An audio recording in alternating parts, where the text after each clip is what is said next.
이탈리아는 독일하고 좀 틀려가지고 남녀 관계가 좀 이제 개방적이죠. 그래서 무솔리니 주변에는 여인들이 굉장히 많았습니다. 근데 그걸 일일이 다 헤아릴 수는 없고, 또 어떻게 말하면 무솔리니가 굉장한 바람둥이였어요. 그 중에 대표적인 인물 두 사람만 얘기하겠습니다. 한 사람은 라켈레 무솔리니, 무솔리니의 조강지처입니다. 그리고 두 번째는 클라라 페타치. 클라라 페타치는 무솔리니가 죽을 때 같이 처형당한 여인입니다. 이 사진이, 왼쪽에 있는 사진이 무솔리니의 공식 가족 사진입니다. 집권한 후에 찍은 건데, 이 왼쪽에 있는 이 사람이 당연히 라켈레 무솔리니고, 애들이 5이 있죠. 2남 3녀인가 3남 2녀인가. 그런데 여기 이제 무솔리니가 그 네 번째를 안고 있고, 그다음에 요 뒤에 좀 커 보이는 그 딸이 있죠. 맏딸 에다입니다. 에다. 이 에다는 나중에 또 간단히 설명을 드리겠어요. 이 오른쪽의 사진이 노년에, 그러니까 1979년에 라켈레 무솔리니가 죽었다고 하지 않았습니까? 이 노년, 그러니까 한 80 넘어서 찍은 사진일 겁니다. 표정이 굉장히 온화하죠. 그 다음에 이 왼쪽에 있는 그 소녀라 그럴까, 이 여성은 손녀예요, 손녀. 그러니까 그 무솔리니가 이탈리아 사람, 그 남성 기준으로 보면 굉장히 매력 있게 생겼다고 합니다. 그리고 특히 그 눈매 같은데 강렬해 가지고 여성들이 굉장히 매혹되기 쉬웠다고 합니다. 라켈레 무솔리니는 무솔리니의 부인이죠. 예, 부인인데 가난한 소장농 출신이었습니다. 그리고 부친이 일찍 사망했어요. 집도 가난한데 아버지까지 죽은 거예요.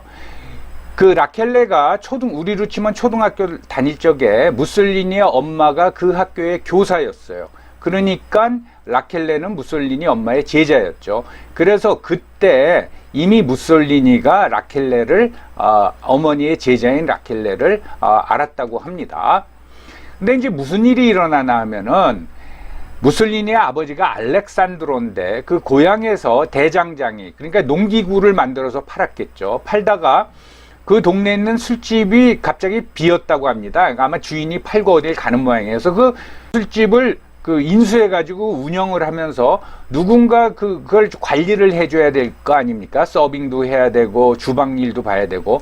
그래서 라켈레의 엄마가 안나 구이디인데, 안나 구이디한테 당신이 와서 좀 도와주시오 해서 이 모녀가 와서 돕기 시작합니다. 이 선초집을 운영하다가 알렉산드로의 부인, 즉 무솔리니의 엄마가 죽습니다. 근데 죽으니까 얼마 안 있다가 알렉산드로가 안나 구이디 보고 그러지 말고 우리 같이 살자 해서 둘이 같이 삽니다. 우리말로 이제 동거한다 그러죠. 같이 사니까, 그러니까 어떻게 됐어요? 실질적인 부부가 됐으니까 라켈레는 알렉산드로의 딸이 돼버린 거죠. 그런데 그 무솔리니는 고향을 떠나서 뭐 스위스도 가 있고 사회주의 운동하다 보니까 도망도 가 있고 뭐 이러다가 고향에 와 보니까 아버지가 술집을 운영하고 있고 거기에 라켈레가 일을 하고 있는 거예요. 그래서 굉장히 오랜만에 보니까, 거의 10년 만에 보니까 라켈레가 아주 예쁜 여인으로 성숙돼 있는 거예요. 그래서 청혼을 합니다. 결혼을 하겠다 그러니까 안나 구이디, 라켈레의 엄마가 반대를 했다고 합니다. 당연하지 않겠어요? 뭐 변변한 직업도 안 하고 없이 무슨 뭐 정치한다고 쫓아다니고, 그러니까 이제 반대를 했는데 무릅쓰고 둘이 그 결혼을 합니다. 근데 정식 결혼식도 올리지 않고 혼인신고도 하지 않았어요. 그런데 그 둘 사이에 딸이 태어나죠. 그게 에다입니다. 1910년생이니까 아마 결혼은 또는 둘이 같이 살기 시작한 거는 1909년이나 1910년 이제 초가 되겠죠. 근데 재밌는 거는 무솔리니가 1922년에 정권을 잡는데, 그러면 이제 로마에 가서 총리로 생활할 거 아닙니까? 라켈레는 무솔리니를 따라가지 않았어요. 그래서 고향에서 계속 살거나 또는 그래도 뭐 총리의 부인 또는 가족이니까 밀라노에 이제 집을 좋은 집을 해줘서 거기서 살았습니다. 그 얘기는 뭔가 하면은 정치에 관여하지 않았다라는 겁니다. 예. 그리고 이제 전쟁이 끝난 후에 자기 고향에 가서 이 라켈레는 살았는데 무솔리니는 죽은 후에 밀라노에 무슨 공동묘지 같은 데 묻혀 있었어요. 그런데 라켈레가 주장을 해가지고 이 무솔리니의 시신을 1955년에 고향으로 가져옵니다.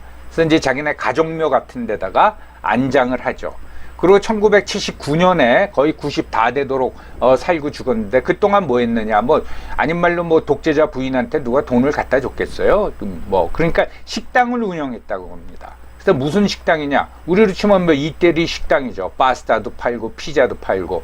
그러면서 삼남 이녀, 뭐 일부는 그때 이제 장성을 했겠죠. 삼남 이녀를 키웠다고 합니다. 그래서 그걸 좀 알았으면은 그때 좀 돈을 들여서도 그 집에 가가지고 라켈레가 만들어준 파스타를 한 그릇 먹었으면 좋았을 텐데 참 후회가 되네요.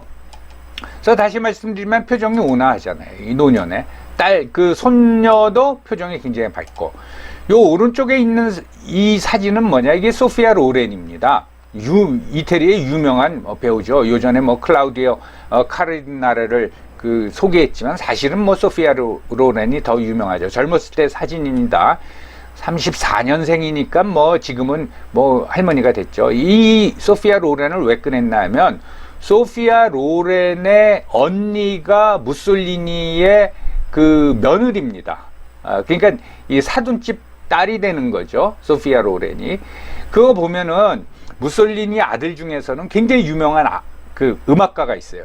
피아니스트도 있고, 손주들 또 증손주들 중에서는 뭐 시의원 또 이태리 국회의원도 있습니다. 그러니까 무솔리니 하면 이태리 사람들이 굉장히 싫어하는 정치인이지만 그 자녀들이 활동을 하는 데는 큰 제약을 안 받았다라는 거죠. 굉장히 독특한 케이스라고 할 수가 있습니다.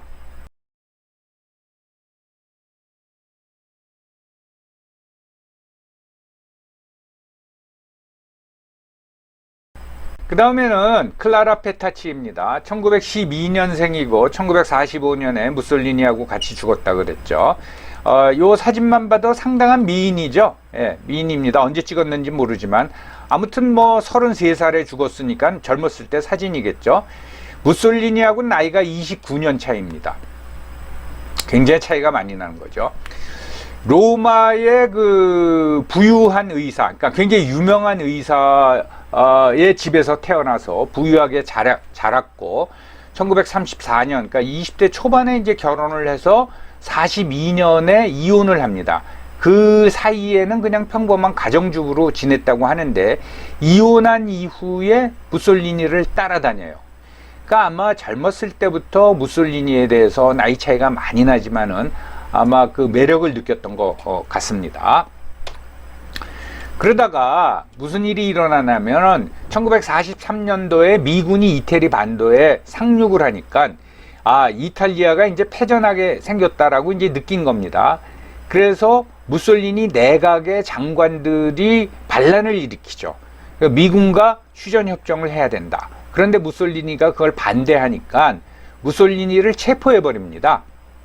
그때 이제 그 모의의 주동자 중에 한 사람이 그 당시 외무부 장관이었어요. 근데 그 외무부 장관이 누구냐? 무솔리니의 사위, 아까 말한 큰딸 에다의 남편이었어요. 근데 나중에 무솔리니가 이 괴뢰 정권을 세우거든요. 그래서 외무부 장관을 자기 사위를 잡아다가 처형을 합니다. 죽여버립니다. 여기에 에다가 엄청나게 화가 나가지고 집안하고 절연을 하고 그런 가족사가 또 있습니다. 그래서 다시 얘기가 돌아가가지고 1943년 7월에 임포라토레라는 이태리 북부 그 산악 지역의 산장에 갇혀 있었어요. 연금 상태로 있었는데 그때 클라라 페타치도 같이 있었어요. 그 얘기를 들은 히틀러가 특공대 공수부대를 보냅니다. 그래서 그걸 구출해 와요. 참 그거 하나 방어를 못하는 이태리 군도 문제 아닙니까? 해서 베를린으로 데려가죠. 베를린으로 데려가서 얼마나 뭐 뻘쭘합니까? 데려가가지고 히틀러가 무솔리니 보고 좀 똑바로 하셔 한 다음에 미군이 상륙했지만은 당신은 북부에 정권을 세워라 해서 일종의 히틀러의 괴뢰 정권을 세웁니다. 그러니까 1943년서부터 전쟁 끝나는 1945년까지 이태리에는 두 개의 정부가 있었고, 북부에서 그 무솔리니가 이끄는 정부는 히틀러의 괴뢰 정권이라고 보시면 됩니다. 그래서 정부를 세워서 그 수도가 밀라노였습니다. 밀라노. 근데 1945년 4월 말이 되니까 전쟁에 질 것이 뻔하니까 4월 28일 날 도망가죠. 밀라노에서 스위스까지는 국경이 한 20km밖에 안 됩니다. 굉장히 가까이 있어요. 그래서 도망을 가다가 국경을 넘기 직전에 그 무솔리니의 일행이 그 지역 빨치산들한테 발각이 됩니다. 그래서 그 자리에서 빨치산들이 처형을 하죠. 무솔리니를 27발을 맞았다 그런 얘기도 있습니다. 그런데 일설에 의하면 클라라 페타치는 죽일 생각이 없었다고 합니다.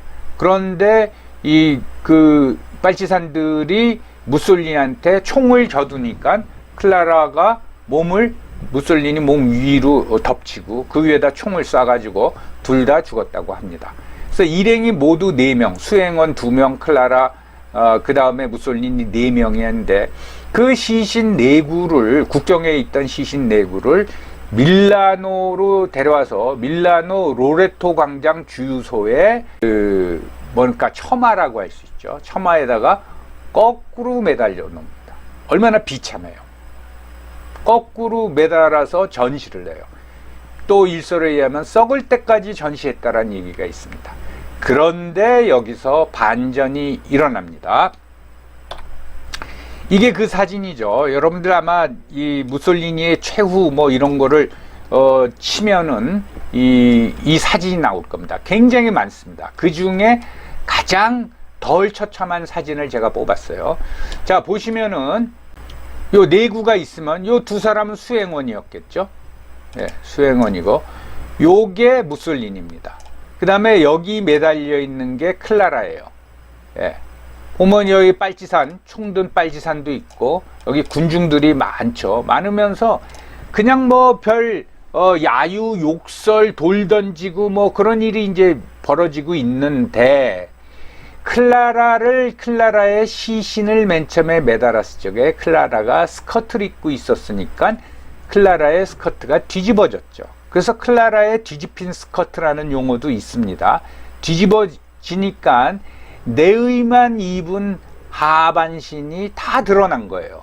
굉장히 민망하죠. 아무리 그 독재자의 애인이었다고 해도. 이제 그걸 보고 또 계속 야유를 하는데 어떤 노파, 나이 드신 할머니가 군중을 뚫고 나와서 사다리를 놓고 올라가서 클라라의 스커트를 올려준 거예요. 올려주고 그 다리 사이에다 클라라의 스커트를 이렇게 여며주죠. 흘러내리지 않게.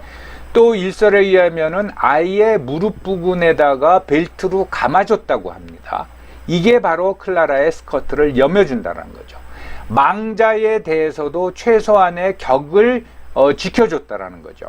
그래서 이태리에는 아직 클라라의 스커트를 여며준다라는 그 말이 있답니다. 그 얘기는 뭔가 하면은 자신의 소신에 따라 용기 있는 행위를 하는 사람을 그렇게 말한다고 해요.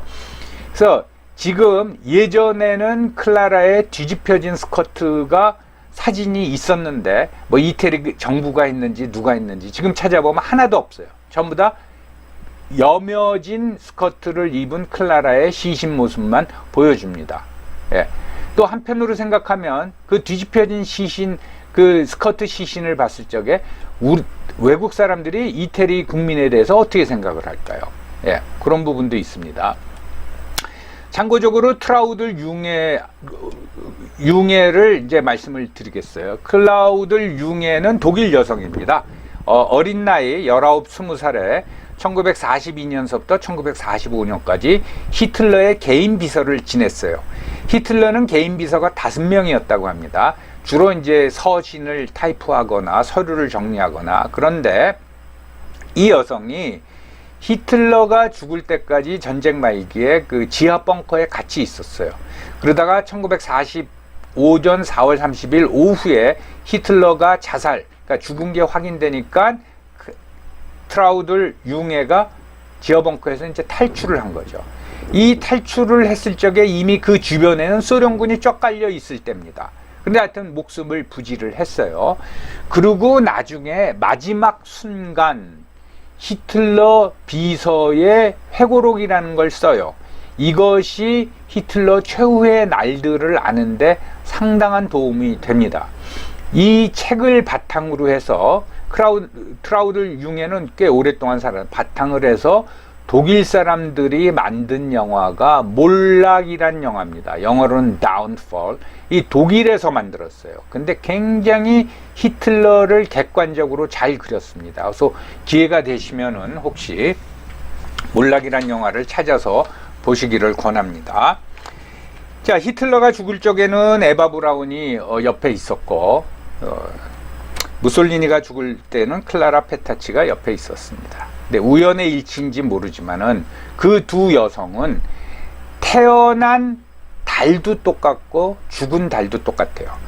클라라 페타치는 1912년 2월 28일 생인데 1945년 4월 28일 날 죽었고, 에바 브라운은 1912년 2월 6일 생인데 죽은 날은 페타치보다 이틀 뒤인 1945년 4월 30일입니다.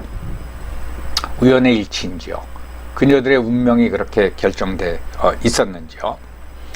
아무튼 전쟁 말기에 자기의 조강지처인 부인은 조강지처는 고향에서 애들을 키우고 있고, 남편은 29년이나 어린 여성이랑 도주를 하다가 처형을 당하고, 너무 비극적이고 어떻게 보면 창피한 얘기 아닙니까? 그러니까 1922년서부터 1943년 괴뢰 정권까지 합치면 1945년까지 집권자로 있었던 지도자가 이런 행태를 보인다라는 게 참 이해가 안 가죠. 그것뿐만 아니라 전쟁을 일으켜서 이탈리아를 굉장히 국민들과 자기의 국가를 비참한 지경으로 몰아넣는 거죠. 여러분들, 히틀러나 또 무솔리니나 선거를 통해서 집권했습니다. 쿠데타를 일으킨 사람들이 아니에요. 국민들이 선택한 거라는 거죠. 그러니까 굉장히 이 우리의 선택이라는 게 굉장히 중요한 겁니다. 그 피해는 우리가 그대로 받는 거죠. 마지막으로 참 라켈레는 그러니까 무솔리니의 자식들은 아버지는 잘못 만났지만 엄마는 잘 만난 것 같아요. 그래서 정치에 관여하지 않고 자녀들을 잘 키운 거죠. 그래서 장수도 하고 장수도 누리고, 또 그 무솔리니의 자손들이 하나의 생활인으로서 이태리에서 생활하는데 큰 지장을 받지 않았죠. 참 저희한테 많은 교훈을 주고 있다고 생각합니다. 자, 여러분, 독재자와 최후를 같이 한 여인들을 들어주셔서 감사합니다.